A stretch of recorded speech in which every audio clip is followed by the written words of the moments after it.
یہ اس زمانے کی بات ہے جو جوش اور ولولے سے بھرپور تھا۔ قوم جنگ کے لیے اٹھ کھڑی ہوئی تھی۔ ہر دل حب الوطنی کے جذبے سے سرشار تھا۔ چھتوں اور بالکنیوں پر جھنڈے سورج میں لہراتے تھے۔ ہر روز شام کو لوگ جمع ہوتے اور رکی ہوئی سانسوں اور اشکبار آنکھوں کے ساتھ تقریریں سنتے تھے۔ ہر عبادت گاہ میں وطن کی سلامتی کی دعائیں گونجتی تھیں۔ آخرکار وہ دن آ گیا۔ سب نوجوان سپاہی گاؤں کے میدان میں جمع ہو گئے۔ ان کی آنکھوں کے سامنے جنگ کے مناظر گھوم رہے تھے۔ تیز حملے، تلواروں کی چمک، دشمن کی ہار اور آخرکار واپسی، ہیرو بن کر۔ ایک لمبی دعا شروع ہوئی، بہت درد بھری، بہت خوبصورت، جس میں خدا سے فریاد کی گئی کہ ہمارے بہادر سپاہیوں کی حفاظت کر۔ سب لوگ خاموش تھے، ہاتھ دعا میں آگے کو بڑھے ہوئے تھے اور آنکھیں آسمان کو دیکھ رہی تھی۔ اچانک ایک اجنبی بوڑھا شخص آہستہ قدموں کے ساتھ مجمع کے سامنے نمودار ہوا۔ سفید چہرہ، لمبے سفید بال اور لمبی چادر میں لپٹا ہوا۔ وہ منبر پر پہنچا اور لوگوں سے مخاطب ہو کر بولا، میں آج آپ سب سے ایک بہت ضروری بات کرنا چاہتا ہوں۔ لوگ حیرانی سے ایک دوسرے کو دیکھنے لگے۔ بوڑھا شخص بولا، ابھی جو دعا آپ نے مانگی ہے وہ ایک دعا نہیں بلکہ دو دعائیں ہیں۔ ایک وہ ہے جو آپ نے زبان سے مانگی ہے اور دوسری وہ جو الفاظ کے پیچھے آپ کے دل کے کسی گوشے میں چھپی ہے۔ جو دعا آپ نے زبان سے مانگی ہے وہ فتح کی ہے،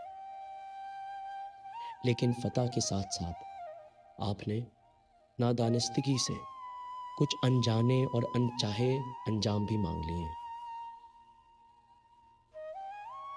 آج میں آپ کے سامنے وہ چھپی ہوئی دعا مانگنا چاہتا ہوں۔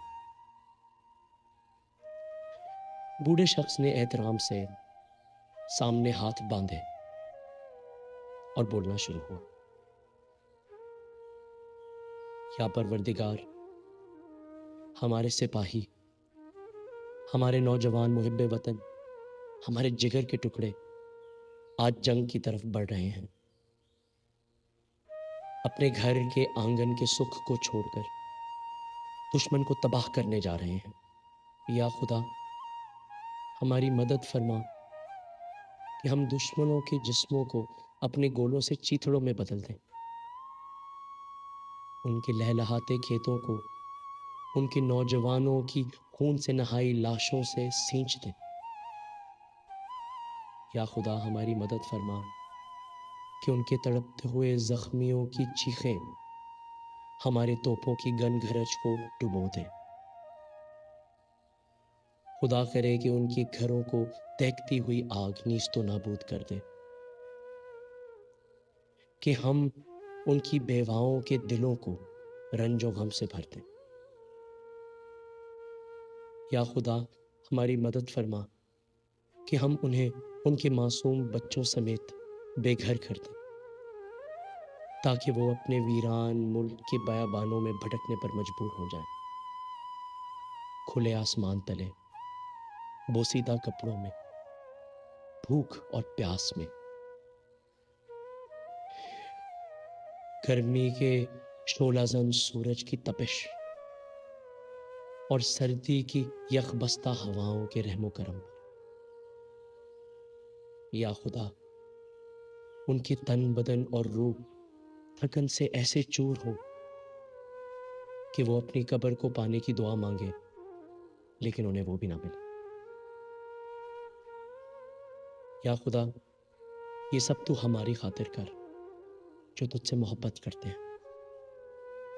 یا خدا ان کی امیدیں خاک میں ملا دے، ان کی زندگیاں برباد کر دے، ان کی کٹھنائی اور طویل کر، ان کے راستوں کو ان کے آنسوؤں سے تر کر دے، اور برف پر ان کے زخمی قدموں کا لہو بہا دے۔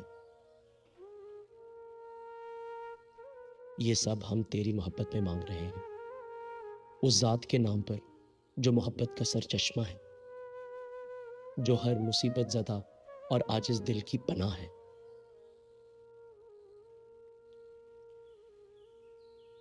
مجمع پر خاموشی طاری ہو گئی۔ بوڑھے شخص نے بولا، یہ دعا تم سب نے مانگی ہے، خدا کرے انجانے میں مانگی ہو۔ اگر ابھی بھی تم یہ سب چاہتے ہو تو بولو، میں انتظار کر رہا ہوں۔ کوئی نہیں بولا، سب خاموش رہے۔ بعد میں جب لوگوں نے اس واقعے پر غور کیا تو وہ اس نتیجے پر پہنچے کہ وہ بوڑھا آدمی بالکل پاگل تھا، کیونکہ اس کی گفتگو میں مطلب اور عقل کی کوئی بات نہیں تھی۔